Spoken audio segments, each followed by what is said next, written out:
అందం, ఆరోగ్యం, ఆత్మవిశ్వాసం అనూస్తో సాధ్యం. ట్రాన్స్ఫర్మేషన్ సర్వీసెస్ పైన ఫ్లాట్ 50% డిస్కౌంట్. అనూస్ సిన్స్ 1982. నమస్తే రమగారు. నమస్తే జయ. రమగారు, మనం శివరాత్రి మహత్యం గురించి మాట్లాడుకున్నాం కదా. అయితే శివరాత్రికి సంబంధించి ఏమైనా కథలు ఉన్నాయా?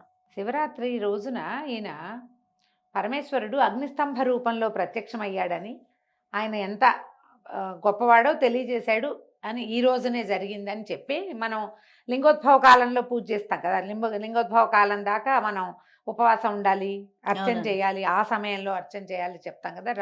అర్ధరాత్రి దాటిన తర్వాత పరమేశ్వరుడు అగ్నిస్తంభ రూపంలో విష్ణువుకి బ్రహ్మదేవుడికి ప్రత్యక్షమయ్యాడని చెప్తారు. అవును, ఇది ఎప్పుడోనట పార్వతీదేవి అడిగిందట, వ్రతాలన్నిట్లలోకి అద్భుతమైన వ్రతము, ఫలితం ఇచ్చేది, పూర్వజన్మ కృత పాపాలని కూడా పోగొట్టేది, ఈ జన్మలో ఇక పాపం చేయకుండా మనిషిని మనిషిగా ఉంచేది ఏదైనా ఒక గొప్ప వ్రతం ఉందా అంటే శివరాత్రి వ్రతమే అలాంటిదని చెప్పాడట పరమేశ్వరుడు.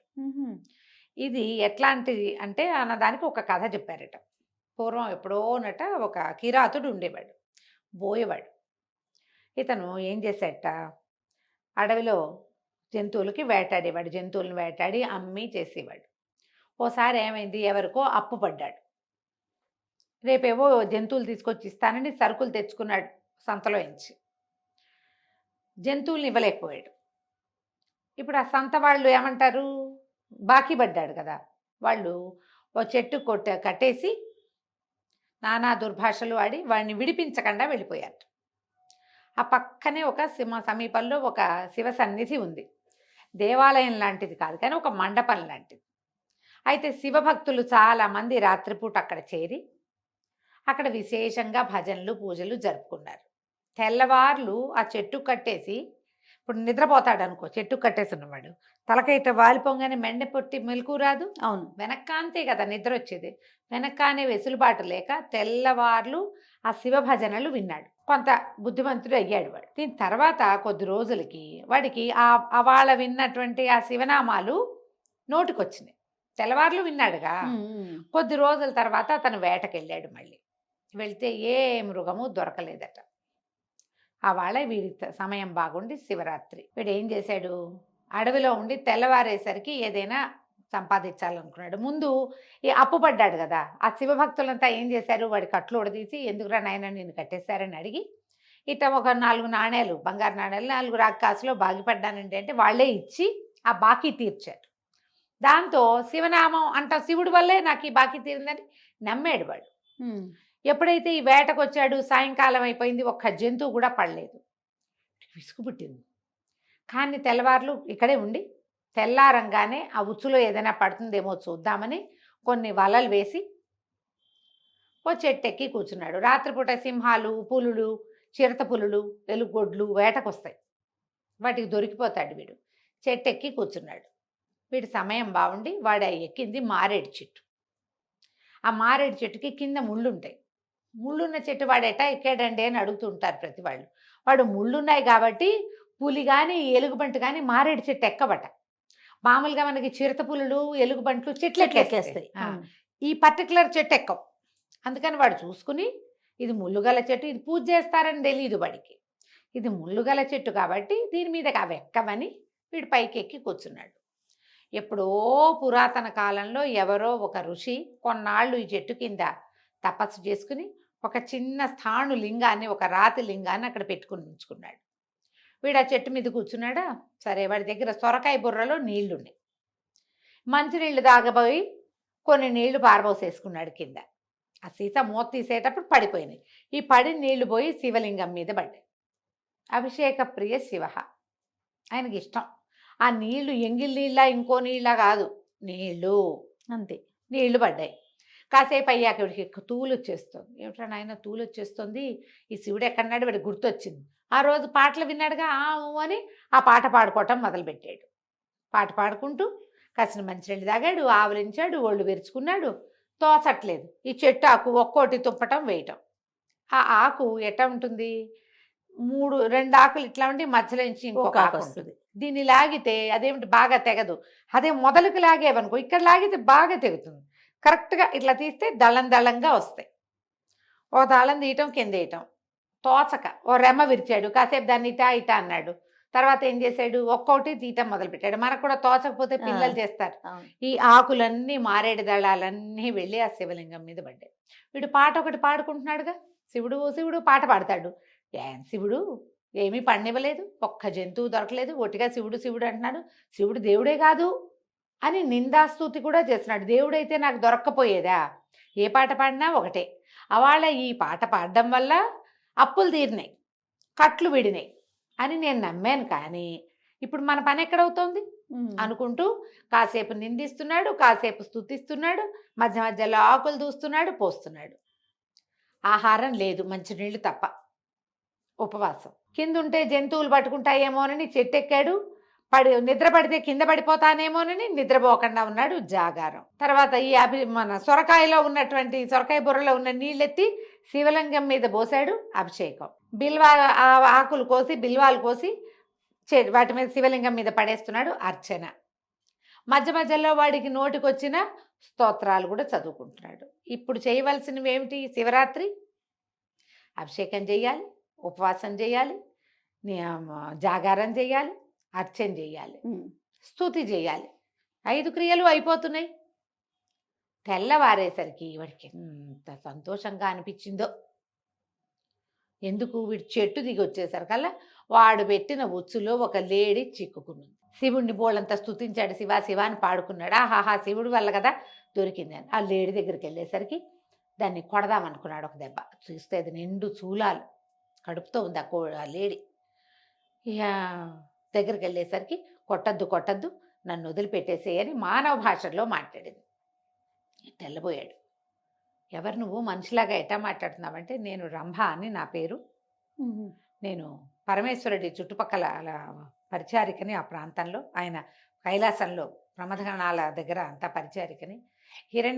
హిరణ్యాక్షుడనే ఒక రాక్షసుడి మీద మనసు పడి శివారాధనలో కొంచెం అలసత్వం వహించానని, ఈ లేడిగా అయిపోండి మీ ఇద్దరు అని శపించాడు పరమేశ్వరుడు.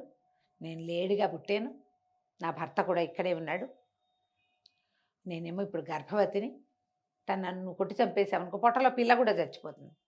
నేను ఒక పని చేస్తా, నన్ను కట్లు ఉడదీసి నేను ఎక్కడ ఉంటున్నామో అక్కడికి వెళ్ళి పిల్లని ప్రసవించి నిండు నెలలు కనేస్తాను, పిల్లని అక్కడ ప్రసవించి నేను నీ దగ్గరికి వస్తాను, అప్పుడు కొట్టి చంపేద్దుగా అనేసరికి అర్థం కాలే. నమ్మచ్చో నమ్మకూడదో తెలియలే, కానీ నమ్మాడు. వదిలిపెట్టాడు. కానీ వదిలిపెట్టాడని ఎందుకు వదిలిపెట్టాను? చేతికి చిక్కిన దాన్ని వదిలిపెట్టాను. ఇప్పుడు నేను శివుడిని ఎట్టా అంటాను? ఆహారం కావాలి, ఆకలిస్తోంది, ఇంట్లో డబ్బులు, ఇంట్లోకి డబ్బు అవసరం, సంసారానికి డబ్బు కావాలి, లేడి దొరికింది, శివుడే పట్టించాడు అనుకున్నా. ఇప్పుడు శివుడే నా వదిలిపెట్టించినవాడు అని ఆలోచిస్తున్నాడు. ముందుకెళ్ళేసరికల్లా ఇంకో మొగలేడి, ఆడలేడి కనపడ్డాయి. ఇవెవరు? ఈ కడుపుతో ఉన్న లేడి తాలూకు భర్త, దాని సవితి. ఓహో, అక్కడి నుంచి వీడు బోయవాడిని చూసేసరికల్లా బెదిరినాయి, కానీ వీడు చంపుతానని బెదిరించాడు. ఆగిపోయినాయి. వీడిని తీసుకెళ్ళదు, నన్ను తీసుకెళ్ళమంటుంది ఆడది, దాన్ని వద్దు నన్ను తీసుకుపోమంటాడు మొగలేడి. వాళ్ళ మధ్య పరస్పరం ఉన్న ప్రేమను చూసేసరికి వీడికి ఆశ్చర్యంగా ఉంది. ఇంతలో ఏమైంది? ఆ ముందు లేడి కనటానికి వెళ్తున్నానంటే అది పిల్లని ప్రసవించి మళ్ళీ వెనక్కి వచ్చింది. వెనక్కి వస్తే కాదు బాలింతరాలు, దీన్ని ఎట్లా చంపుతావు? దీన్ని చంపితే ఆ పిల్లకి ఆహారం ఎట్లా? పుట్టిన పిల్లకి పాలొద్దా?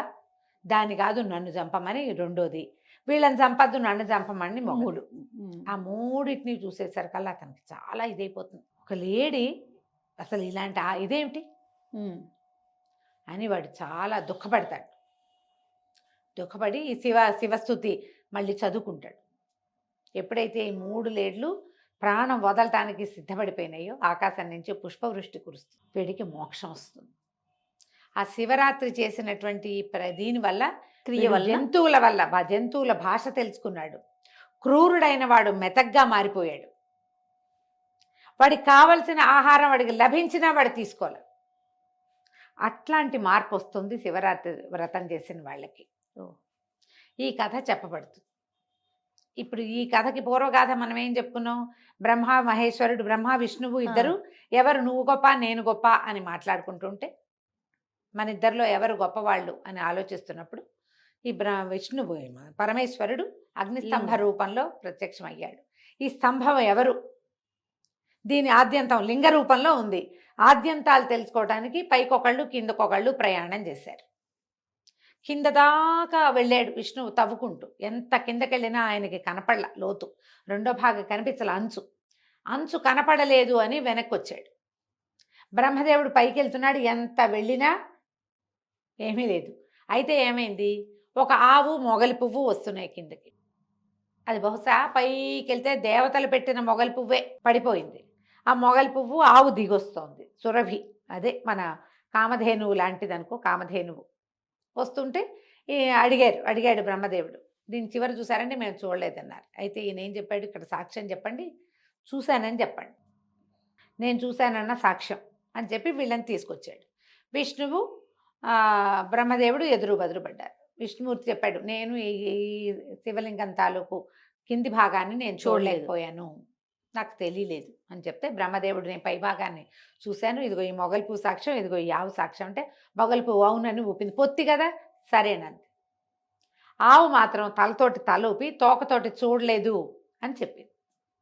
చెప్పేసరికల్లా అప్పుడు విష్ణు పరమేశ్వరుడు ప్రత్యక్షమై మొగలి పువ్వుకి నీకు పూజార్హత తీసేశాడు. నిన్ను పూజించరు, నువ్వు పూజల్లో పాల్గొనవు, ఇంకా క్షుద్రమైన పుష్పాన్ని అయిపోతావు, విలువ లేదు నీకు అని అబద్ధం చెప్పినందుకు. కానీ గోవు తలతో అవునని తోకతోటి కాదంది కాబట్టి, తోకతో నిజం చెప్పింది కాబట్టి, గో ముఖం చూడటం బదులు గో పృష్ఠాన్ని చూస్తే మంచిది. వెనక భాగమే గోవుకి ముఖ్యం. గోవు పొదుగు, వెనక భాగాలు వెనకాలే ఉంటాయి, తోక తర్వాత. అందుకని గోపంచితము, గోమయము, గోక్షీరము అవన్నీ చాలా శ్రేష్ఠవి. వెనక భాగానికే నమస్కారం చేయాలి, అదే పవిత్రమైనదిగా చెప్పి, ఇలా బ్రహ్మదేవుడు అబద్ధం చెప్పాడు, విష్ణువు నిజం చెప్పాడు కాబట్టి తనతో సమానమైన వాడినిగా విష్ణువుని సంభావించాడు పరమేశ్వరుడు. ఏ రోజునైతే ఈ మహాలింగ స్వరూపంలో అగ్నిస్తంభ రూపంలో ప్రత్యక్షమయ్యాడో ఆ రోజునే మనం శివరాత్రిగా మనం పూజ చేసుకుంటాము. మాఘమాసంలో జరిగిందని. ఆ రోజున లింగోద్భవ కాలం దాకా ఉపవాసం ఉండి జాగరణ చేసి శివార్చన చేసుకుంటే విశేషమైన ఫలితం లభిస్తుంది. జన్మానికో శివరాత్రి అంటారు. కనీసం ఒక్కసారైనా జీవితంలో ఈ శివరాత్రికి ఉపవాసం ఉండాలి. ఏటా ఉండేవాళ్ళు ఉంటారు చాలామంది, వేల కొద్ది లక్షల కొద్ది ఉంటారు. ఎప్పుడు ఉండని వాళ్ళు ఓసారైనా ఓపిక చేసుకుని జాగరణో ఉపవాసమో శివార్చనో ఏదో ఒకటి చేసుకుంటే ఫలితం లభిస్తుంది. ఈ ముందు చెప్పుకున్న కిరాతుడి కథనే ఈ శివరాత్రి కథల్లో ముఖ్యంగా చెప్పుకుంటారు. నమస్తే. నమస్తే జయ.